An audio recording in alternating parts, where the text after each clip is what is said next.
Hey there, clan, it's your boy Turkish Films Chess, back at you with another video. Today's video, we're going to be playing 10-minute chess against somebody named Vale 5555. He starts off with the move e4, king's pawn opening, and we transition to the Alpine Sicilian. I play knight f6, and I don't know a lot of theory. I know that there's a variation here, not this one. I don't think there's a downside to playing this move. This is strange. So what's he doing? Just real quick, he's trying to get a lot of control over the f5 square, right? His bishop, his pawn. I would say that h3 signals g4, and g4 controls f5, right? So he's trying to get a lot of control over f5. I think I should probably try to counter that by fee and countering my bishop real quick. So I'm also grabbing control over f5. And see, I thought if he wanted f5, he should have put his knight actually on e2. And then goes back to g3. And then goes to f5. That's what I thought would be better. We'll see if his harmony is disturbed. I'm not sure that it is. I don't think that queenside castling's off the cards here, but he does have a pretty menacing gaze towards my king. So I think I'm going to shut that talk down like this. He's going to move his bishop, then he's going to move the pawn. See, like this. And I'll have just enough guys, I think, to dissuade this for now. I think. Okay, so I think he's going to try to play b4. The purpose of b4 is so I'll take with my c5 pawn, weakening the center. So we're going to go ahead and capitalize on that by pushing this way. I think he's going to pin my knight, and I'll castle. Pinning my knight, and I'll castle. Okay, he just defends. This is a signal he wants to pin my knight. The problem with doing it a move earlier is that he would have hung the center pawn.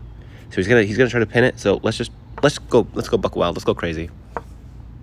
And he pushes in the center. Wow. Bold move. Takes.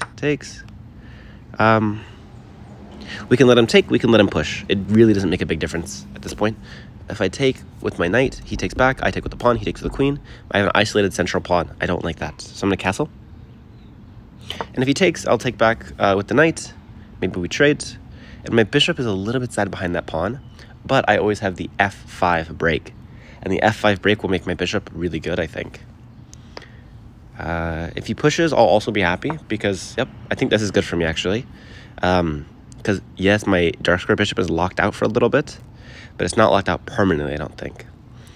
Also, in this position, where do my knights want to be? Especially, where's my knight on c6 want to go? My knight on c6, if it could go anywhere, would probably go to c5. So what's the fastest way to get to c5? Probably to go where the queen is, but I can't go there, so I have to go to the b file, then to the d file, and then back to the c file. That's the plan. So look like this. And we're going to reroute our knight to the appropriate square. That's an issue. What if he pins? I don't think he's going to do that. Now, here's an idea that I have. It's a little bit wacky, but I'm actually not going to go to the center like this. I'm going to go to the edge and then in. That gives me the opportunity to bring this knight back to defend it so I can do a recapture, but also so I can release my f-pawn. And I think the proper order to do this in is this way. Now he's going to attack my pawn. This is true. And then I'll have to defend it. Oh, he didn't. That was very exciting. I didn't expect that. So he's going to try to trade my dark square bishops off. I think that's what this move is for. And honestly, I'm here for it. I'm game, dude. Yeah, this is fine. I permit you. Yeah, he's going to take. I'll take. He'll try to pop the knight in, I think, but I think that's futile. So which knight do I bring in? I think I bring in this knight. And then if he tries to push the pawn, I'll take the bishop. Okay, he takes first. Now I think he has a little bit of a play here. He can push b4. I take, he takes back with the pawn. And then my knight's attacked, right? So, something to consider. Yeah, here it is. This is the position I thought of. And do I have any tricks? I'm not sure that I do have any tricks. But I definitely can take. Okay, and then we're going to move our knight. Now the question is, where do we move our knight to? This is the important question. I don't think we can put it on the b file. That seems bad to me because it blocks the bishop even more than it's already blocked. We can go this way. And I have my rook ready to push the f-pawn forwards. I need to develop my bishop, though, which means my bishop is not going to be helping with the f5 push. which is sad. I mean, the bishop's been my problem piece the whole time, but you can notice in this position, my bishop is actually better than his, I believe. This doesn't stress me out too much. I just go like this. Oh, he wins the pawn. I just saw it. Dang, I just saw how he wins the pawn. Yeah, that's unfortunate. So he's gonna get the pawn here. Yeah, he just attacks it with the knight. I drop my knight backwards to defend. Oh, he didn't do that. Okay, well, this actually affords me the opportunity that I wanted. I can go like this to defend my... I'm defending the rook, and I'm defending the entry square for the knight, or for the rook. And then now I can drop my knight back if I need to defend the pawn again. That's pretty sick. So here like this is exactly what I was thinking of. We can go back like this. And now my knight is defending as well. I think probably for him, doubling is probably pretty strong here. I'm also not seeing a tremendous issue or difficulty with me bringing my rook up to the A4 square. A4 square attacking the pawn. This does not seem right to me. Because it seems like he has me kind of tied up. He has me in like a kind of a tough position. And he's just trading, which relieves a lot of pressure. Now, I can't really play F5 right now anyway. Or can I? Can I play F5? F5 takes, and I'm threatening the fork, but he has queen in to G5.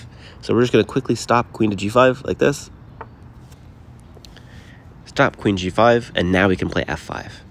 F5 takes, and I'm threatening to play the vicious move E4. E4 is a fork. That'd be pretty strong. So I like this idea. My knights are really uncomfortable. Quite uncomfortable, actually. My queen is also a little bit trapped. Okay, so he untraps my queen, which was nice of him. Now the question is, do I take... I don't think I take that, though.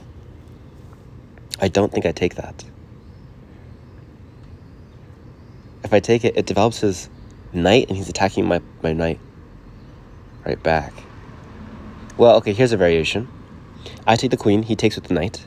I then put my knight on A6. I'm attacking his pawn, and he has to defend it. If he ties a rook down to it, that's very sad, and the only way he can tie a knight down to it is to go back where he came from. So that seems pretty strong to me. I don't think he should take with the pawn. That seems kind of ridiculous. So like this, my knight is undefended, so I should do something like this. Maybe I should have traded a pair of rooks first. Oh, I didn't see this move. Dang it. Oh, that's unfortunate. All right, we can take a tempo to come this way. Attack his center pawn. And now we are attacking the pawn. Dang. That's unfortunate. We'll go this way. And then he'll fork and win the pawn. Oh, he didn't fork it. So we're going to go this way. And we're going to win that pawnaroo. Or try to win the pawnaroo. I think he just defends with F3. Yeah, F3, there should be no problems. He is opening some dark squares around his king, but it's not like I can access those. So I would just say my opponent's a pawn up. It is an isolated weak pawn, which is good for me. Okay, like this. And do I really want to trade his B pawn for my D pawn? That's a really tough call. I'd say that the D pawn is closer to my king, which means that I can more easily defend it. So I think the D pawn is less scary, even though it's further advanced. Losing the D pawn also means that I'm losing some other things that I'm not sure I want to lose. Okay, we're going to guard the entry squares here. I think just like the simple moves here that he has to win, I think. He doesn't have to do anything too crazy. I think a really great plan probably would be... This is not what I was thinking. This is not simple, I don't think. Okay, move my bishop anywhere, and then I can threaten the pawn. Okay. Good plan by me. Again, now he can try to trade, I think.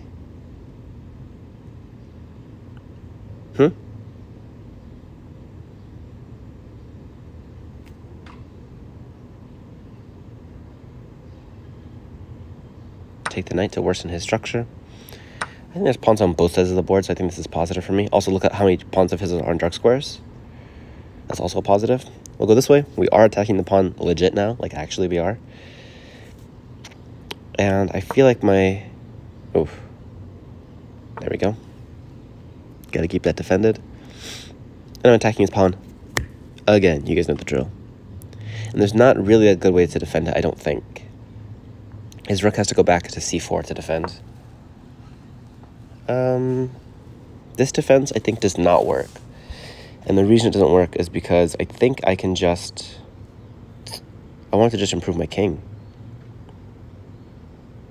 That was my plan. If I push this pawn, he just locks it up, though. I was going to push h4 to lock up everything, but it breaks my king too much. He just pushes g4. That's a difficult thing to defend, though.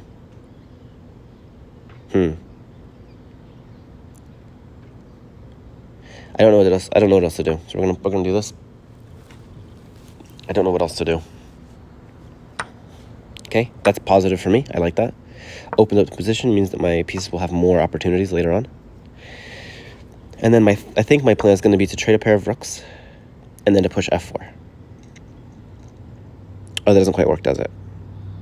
Does not quite work. Trade everything.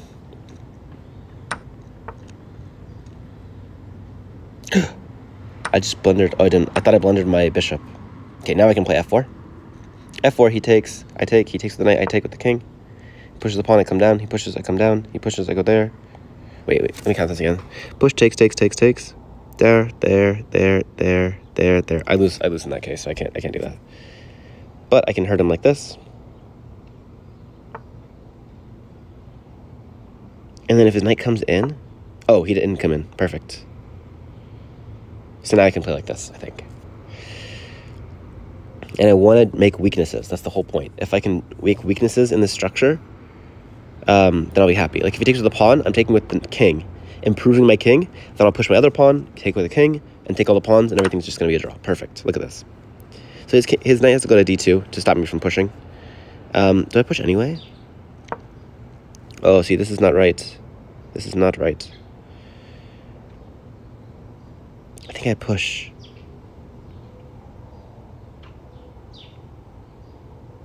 Yeah, I think I do this. I think this is right. Seems crazy, but I think it's correct. The reason I want to get my king towards that center d pawn, because then my king can handle the b pawn, and my bishop will handle the king side. And he just has one pawn, right? So all I gotta do is put my bishop on that super long diagonal, and I'll be good. If he takes my pawn and checks me, I take it, take the other pawn. Okay, he checks me first. I go here.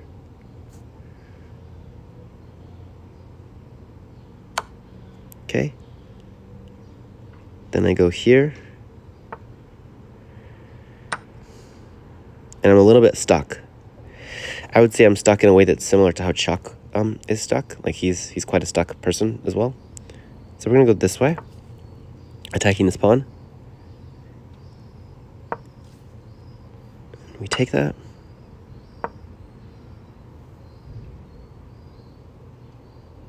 Then we come back this way. And we go like this. And now there's a situation where he's going to have to add a piece to get my bishop off this diagonal, right? Like this. Oh, or he just does this. I didn't see this. Dang. That's pretty good.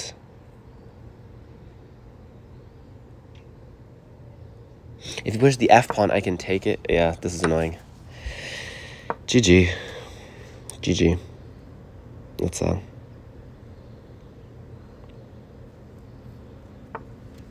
Oh, pranked.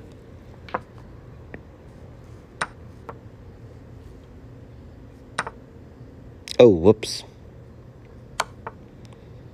Unfortunate. Well, GG my opponent. He got a pawn early on that I gave him. And then I just never got it back. And we ended up in the endgame.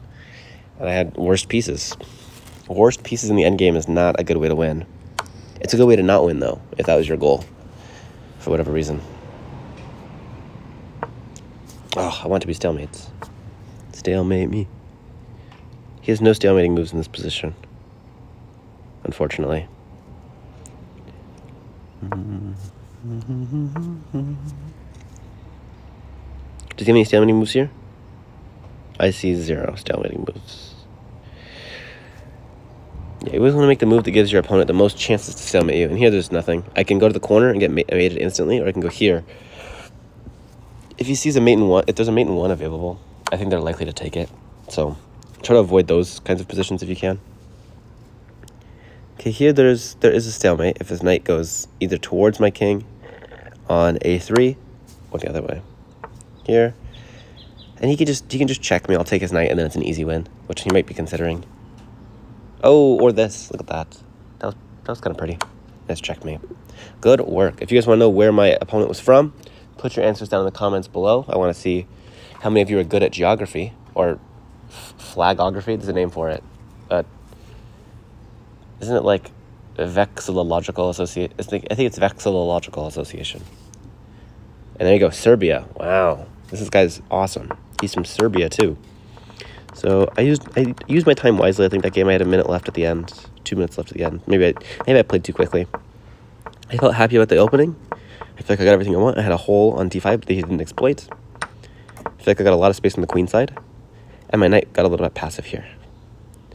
Perhaps the better approach was to go towards the king side. I could have put my knight on e2 here, drop my other knight back to the back rank, and then push the pawn forwards. Okay, but I was happy with all of this. Even the training of the dark square bishops. And here I was like, okay, I lose a pawn, guaranteed, but he didn't take it. And then this is where I blundered, just losing a pawn for nothing. So that was the moment that mattered. Here, a better move would have been tough, actually. Takes, yeah. A better move, I want to say, we have to move my knight somewhere, or we can defend it. We can defend it with the rook. So it would have been rook f to c8. I think that defends the knight, and then we can try shenanigans with other pieces. This is bad, though. He just traded down, defended everything, got rooks on the 7th, and that's all she wrote. I traded down too early, and this is just trying to be too fancy. Takes has to be played here. Then it's possible you can hold this. Okay, h captures g3, knight captures g3, I step forwards, knight e2 check, brilliant. I go backwards. Oh, whoops, not that move. King e3, great move. I need to get after that pawn, so here. Knight to c3, I attack the pawn again, and b5. And he just runs away. There's nothing I can do. So yeah, GG. Let me make sure that was this really was my blunder here. So I'm not like totally losing. Yeah, I'm not totally losing. This is close to a draw. And then, bam, losing the game. Better move would have been rook captures a1, so trading a pair of rooks first. And then going knight to f6. Just going back this way. Wow. And now what's the idea? Because how do we actually do anything here? Rook a7 seems very strong. Rook b8 seems like it's forced. I'm not totally seeing. Let's say he plays a nothing move. Can I go this way now? He takes. I take here. I'm threatening the other pawn as well. This seems not so bad. It's crazy that it's just still a draw. Bishop captures d5. So you have to get into sacrifices. Rook captures b4. Bishop to c6. Bishop captures c6. Rook captures c6. Knight to d2, defending the pawn. And the game goes on. But this looks pretty. This looks a lot easier to play, I think. So thank you for watching. Thank you for staying Turkish, as always. Hopefully I'm going to be getting the YouTube API soon so I can post videos that have better thumbnails and descriptions automatically. Because I don't know if you guys know, I'm like extremely lazy. And so like the 45 seconds it takes to like put the tags in and like write like a half decent description and get a thumbnail is like too much work. So yeah, hopefully the video quality will be going up soon. When I get back to home, I will be trying to record more on my computer because I know the audio quality is way better and I can draw arrows. Arrows are awesome. That's all. That's a little bit of updates for the channel. I hope you guys enjoy. If you guys have any openings you want to see me play, just go ahead and leave those in the comments down below and I will try my best to learn those. Also, if you want chess tutoring, go ahead and leave a DM down below. I also do chess tutoring through Zoom online. Yeah, that's all. Stay Turkish. See ya.